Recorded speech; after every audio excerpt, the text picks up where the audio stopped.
Isang magandang araw sa inyo mga kababayan, no? So for today's video mga kababayan, isasagutin ko po yung mga tanong. Kasi ilang beses na po to na sagot ko na rin po to, yung mga katanungan ninyo. Pero marami talagang nagtatanong sa akin.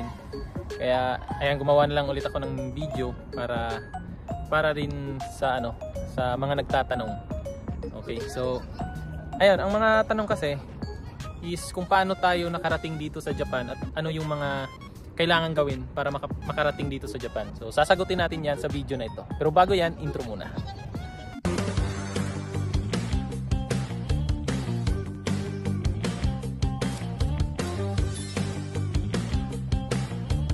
Nandito po tayo ngayon sa may gilid ng kanal. Kanal ba or ilog kasi malinis siya eh. So nandito tayo ngayon. Dito ko napiling mag video kasi medyo tahimik at walang masyadong dumaraan dito. Yun na nga, sasagutin natin yung mga katanungan ninyo about dun sa kung paano ako nakarating dito. Una sa lahat, nag-aral ako ng Nihongo kasi isa yun sa mga kailangan talaga natin pag magpunta tayo dito sa sa Japan. Isa sa mga kinakailangan talaga na unang gawin bago pumunta sa Japan. And then after nun, pero depende po yan sa, ang ikukwento ko na lang po yung about po talaga sa experience ko. Pero maraming maraming senaryo. Basta iba-iba po. Kwento ko rin yun sa inyo mamaya. Pero sa ngayon, yung akin muna. Yung ginawa ko po, yung ko po kasi, yung partner ko po, yung si Judy Ann, siya po yung may kakilala nun, yung boyfriend ng kapatid niya. Siya yung nag-recommend sa akin doon sa school na pinasukan ko. And then sa school namin na yon is mag-aaral ka doon ng 6 months. Nung panahon namin free pa po yun. Wala pa po yung bayad. So ngayon po hindi ko po alam kung may bayad na po ba sila or yung ilalagay ko po dito yung name ng school. Yun. So nag-aral muna ako ng Nihongo, nagpa-enroll ako doon for 6 months and then habang nag-aaral kami, may mga din, yung halimbawa tutulungan po kayo ng school na maghanap ng mga ng mga company. So i-refer nila kayo kung saan yung mga offer na ganun, na may offer or may hinahanap na tao. Tapos ayun, isasalang kayo ng interview doon. So mag-i-interview kayo doon, mga kami doon, naka-uniform lang kami. Tapos yung parang uniform lang sa school and then ganyan.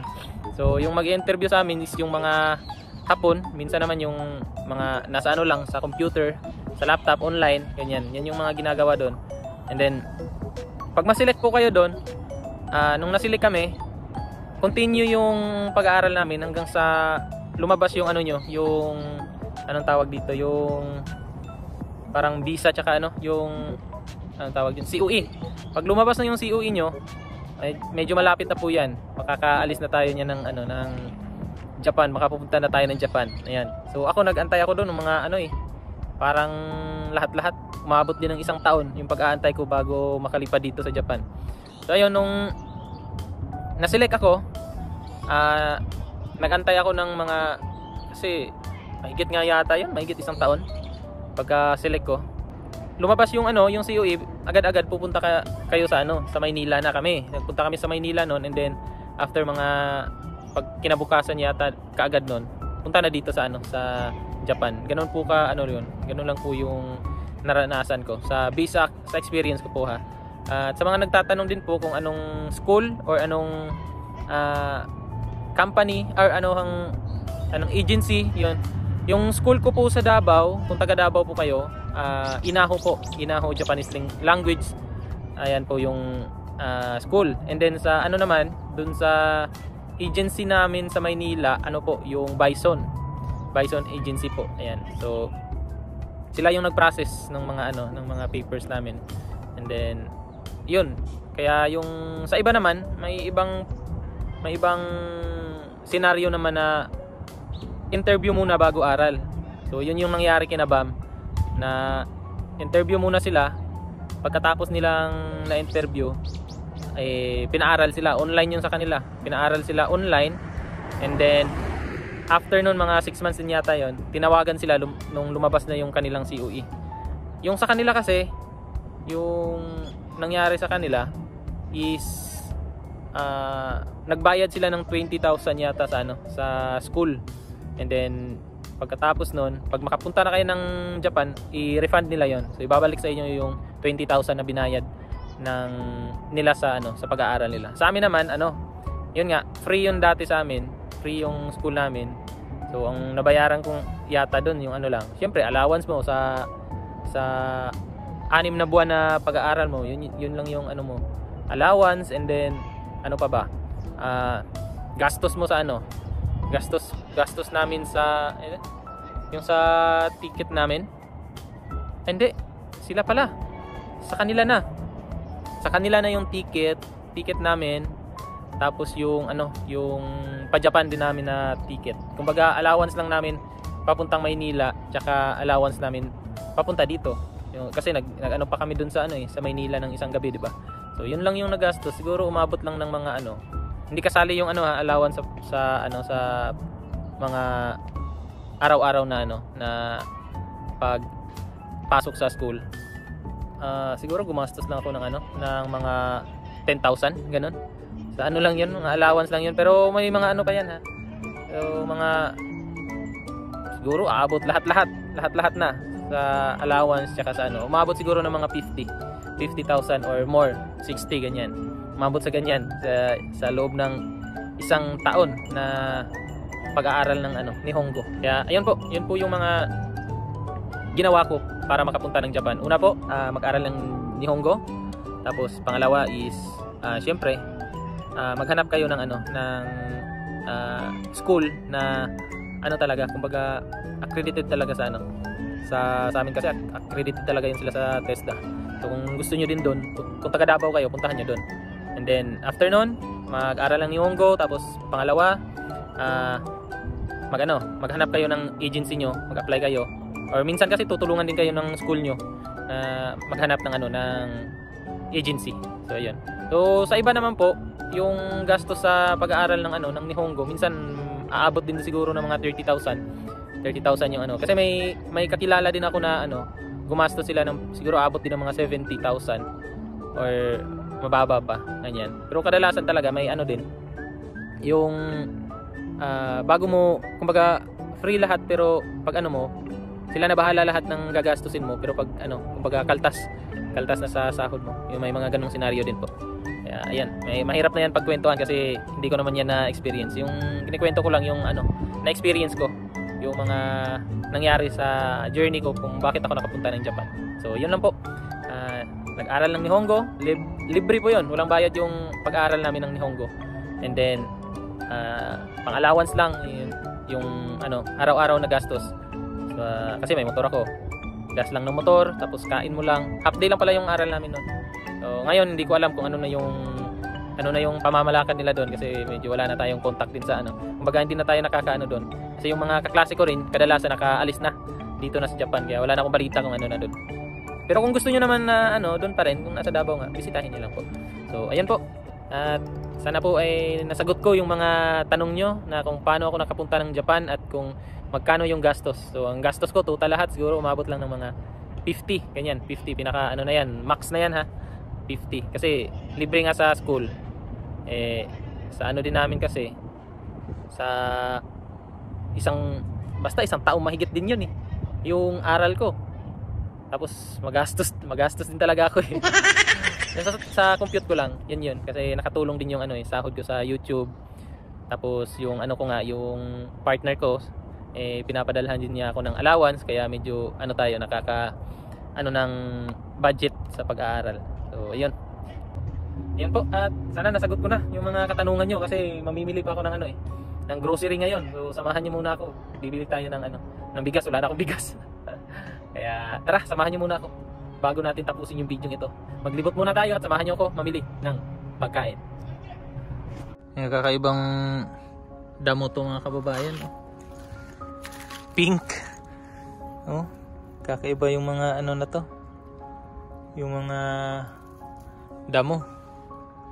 Yun siya. Diba? At ayun yun yun yung crabs tingnan nyo. Yun. Ano lang siya. Buhay pa ba yan? Parang patay na yata Malinaw Linaw ng ano nila, kanal. Yan o, tingnan nyo. Ang ganda. Ganda siyang tingnan. Malinis. Madamo.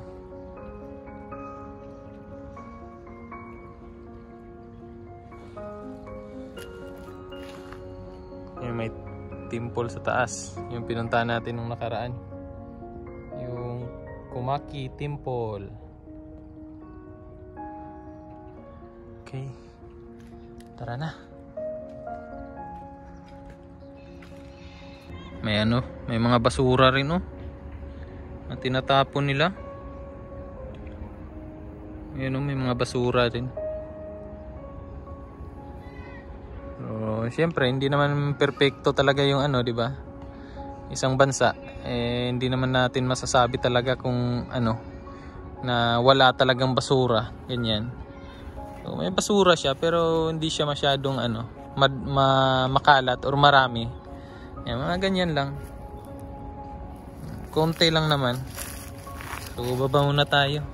Kanina kasi may nakita akong crabs eh. Sa ano, sa ilog or kanal ba to? Parang kanal eh. Yan. Ito kasi napansin ko lang tong damong to. Ang dami nito sa amin eh, sa bundok. Ang tawag namin ito amorsiko. So, ang dami niyan sa bundok. Yan. So may mga ano, mga lumot-lumot sa ilalim. Yan oh. Yan. Tapos dyan naman yung ano, expressway. Yan, expressway. Diba? Hanap tayo ng gagamba. Gagamba. Diba? So, dito sa taas may mga naglalaro ng ano, isa sa mga sikat na laro din to, or mga gustong laro ng mga Hapon, yung anong tawag yan, baseball.